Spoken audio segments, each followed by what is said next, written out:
ভুলেও 3 কালার ও 3 ধরনের বোরকা পরিধান করবেন না। যদি থাকে তাহলে আজই পরিয়ে ফেলুন। প্রিয় ভাইয়েরা আমার, আপনার স্ত্রীকে গিয়ে বলবেন যে হুজুর বলছে এই 3 কালার অথবা এই 3 ধরনের বোরকা পরা যাবে না।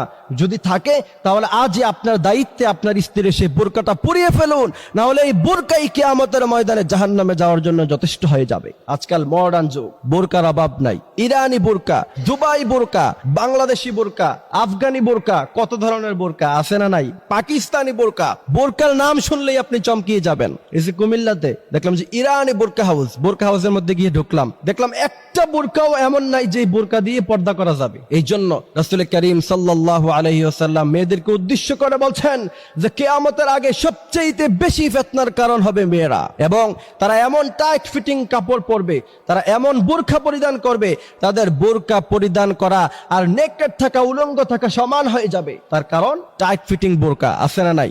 এমন ভাবে টাইট ফিটিং বোরকা পরে, গতকালকে আমি রাস্তায় হাঁটতে বের হয়েছিলাম, যে একটা মেয়ে হিজাব পরিহিত আছে, সাথে জিন্সের প্যান্ট আর টি শার্ট। আমি দেখে অনেকক্ষণ হাসলাম। কি করব, মনের দুঃখে আমার কাঁদতে মন চেয়েছে যে কি অবস্থা হয়েছে আজকাল মেয়েদের। এই জন্য প্রিয় ভাইরা আমার, প্রথম নাম্বার যেই ধরনের বোরকা পরা যাবে না সেটা হচ্ছে টাইট ফিটিং বোরকা পরা যাবে না। বোরকার ক্ষেত্রে নিয়ম হচ্ছে অনেক ঢিলাঢালা বোরকা পরতে হবে। দেখেন না আলেমুল আমাদের স্ত্রীরা ঢিলাঢালা বোরকা পরে, যাতে তার অঙ্গ প্রত্যঙ্গ বোঝা না যায়। আর মডার্ন যুগ আজকে এত টাইট বোরকা পরে তার অঙ্গ প্রত্যঙ্গে কোন জায়গায় কতটুকু গোস্ত আছে সেটা পর্যন্ত আপনি মাপতে পারবেন। আম্মা জান আয়েশা রাদিয়াল্লাহু তাআলা আনহা যখন মৃত্যুবরণ করবেন, মৃত্যুবরণ করার আগে তিনি বলে গিয়েছিলেন, আমার জানাজা যাতে করে রাতের বেলায় দেয়া হয়, আমার মৃত্যুর পরে আমার লাশটাকে যাতে করে চাদর দিয়ে ঢেকে দেয়া হয়। সাহাবারা প্রশ্ন করলেন, আম্মা জান আয়েশা কেন আপনি এগুলি বলছেন? আম্মা জান আয়েশা রাদিয়াল্লাহু তাআলা আনহা বলছেন, আমি কতটুকু লম্বা, আমি কতটুকু মোটা, সেটা যাতে করে এই জাতি জানতে না পারে, সাহাবারা যাতে না দেখতে পারে,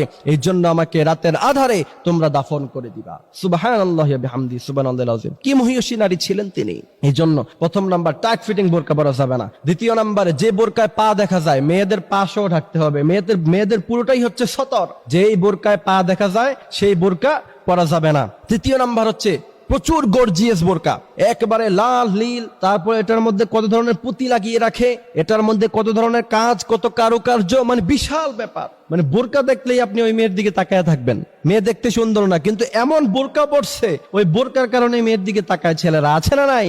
এই জন্য এমন গর্জিয়াস বোরকা যদি থাকে আজই পরিয়ে ফেলুন, এবং ঢিলা ঢালা কাপড়, দামি হোক বাট গর্জিয়াস না, সেটাতে অনেক কারুকার্য করা এমন বোরকা পরিধান করা পরিহার করুন।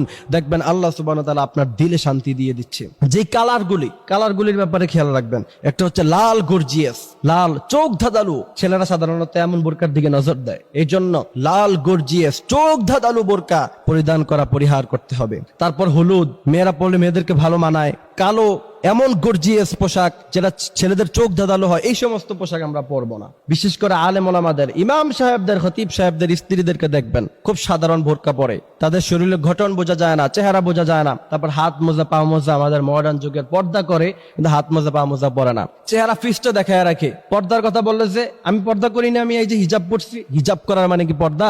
শরীরের মূল সৌন্দর্য চেহারা প্রকাশ পায়। যদি আপনার চেহারাটাই একজন ছেলে দেখে ফেলে তাহলে আপনার আর কি থাকলো? এই জন্য প্রিয় ভাইয়ের আমার, অবশ্যই খেয়াল রাখতে হবে এই 3 কালারের, এই 3 ধরনের বোরকা পরিধান করা থেকে পরিহত থাকতে হবে। আল্লাহ সুবহানাহু ওয়া তাআলা আমাদেরকে কথাগুলি বোঝার তৌফিক